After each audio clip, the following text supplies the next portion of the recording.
This is the main ballroom set up for a conference. The stage occupies almost a fourth. This is the theater style setting for the Bighorn conference room.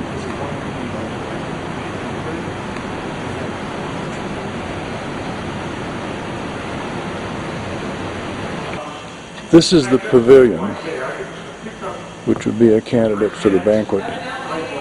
It can serve 770 at banquet. It is a rigid structure.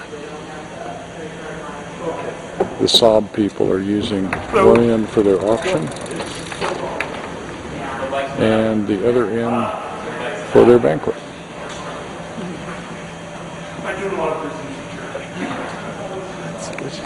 This is Ch3a, which is a good candidate for hospitality.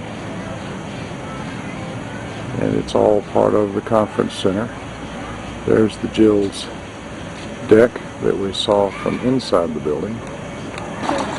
Ch3a is right next to the pavilion, so you could flow out of hospitality straight into the banquet.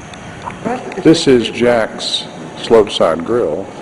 That's the food service area back there behind those folding partitions. This could be a hospitality area. That's the Ch3a's deck where we could spill over if it were being used for hospitality. It's a fairly large deck. They also have a permanent cash bar with lots of tables for standing at the bar. And coming back around to the inside entrance to Ch3a's. This is the pavilion or deck outside Ch3a's bar. It would be purely overflow space for our hospitality and other functions. That is the pavilion in the distance, which is just down the other steps from Ch3a's.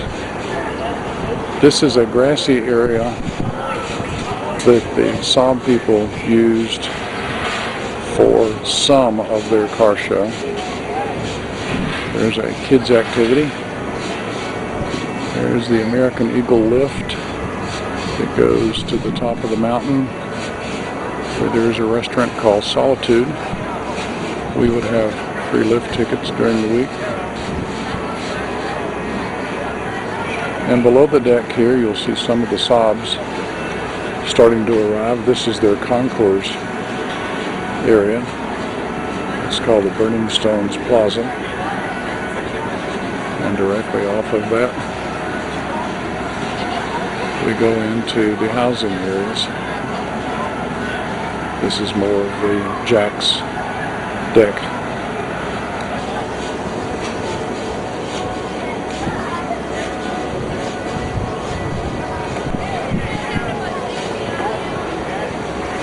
These are the children here with the Saab group that is just beginning to arrive.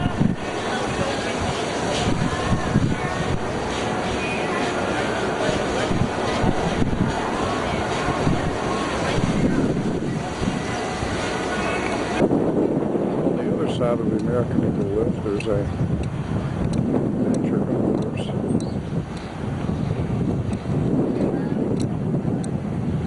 Lots of bicycles.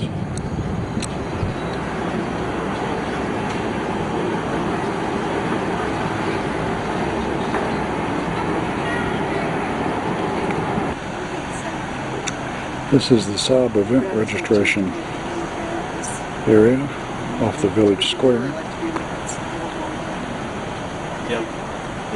Using the village square meeting rooms. This is the remainder of village square. Kind of empty today. This is an off week. You're standing in 10 Mile Circle. That's the village square on the right, where the village square meeting rooms were. 10 Mile Circle is a roundabout. There's a parking deck, they call a parking structure, right over there.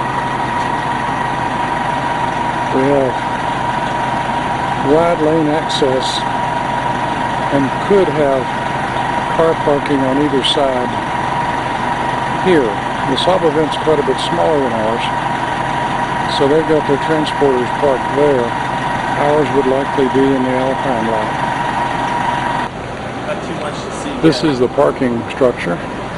Not terribly scenic, but possible for use for any number of things.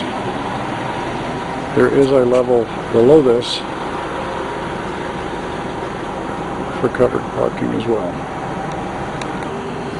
Again, on the top of the parking structure, the mini club used that side of the parking structure for vendors. Yeah, I can imagine. I mean, I had a friend that asked me when this was coming on because he had And this side sort of question. So he's coming up on Saturday. of the parking structure to park their cars for their display, one of their displays. This is the road coming in from I-70. It's a new fire station under construction. Athletics Center. This is the lodging check-in building. So you check in, get all of your room keys and everything, and then you drive around to your room. The lot you see in the distance with the cones is the car wash area. They rope it off. It's generally level with a little slope. Then you come out of there and you can go further around the perimeter road to some of the lodging, or depending on where your lodging is, you come up this road. The road on the right is the Ch3a road up to the 10-mile circle we saw earlier. The pavement on the left is the shuttle bus road that goes between the center village and the Alpine lot. It stops in between. This is the Alpine parking lot. That is not a paved lot. This is where we could have trailer parking. There is a shuttle bus from this lot. Part of the Alpine lot is paved, and that's where the Ch3a Club is having their autocross. This is the transportation center in the Alpine lot. There are restrooms in there that could be used during the autocross. And you can see the paved portion stops at those two white pickup trucks. Those cars are not parked on the paved portion.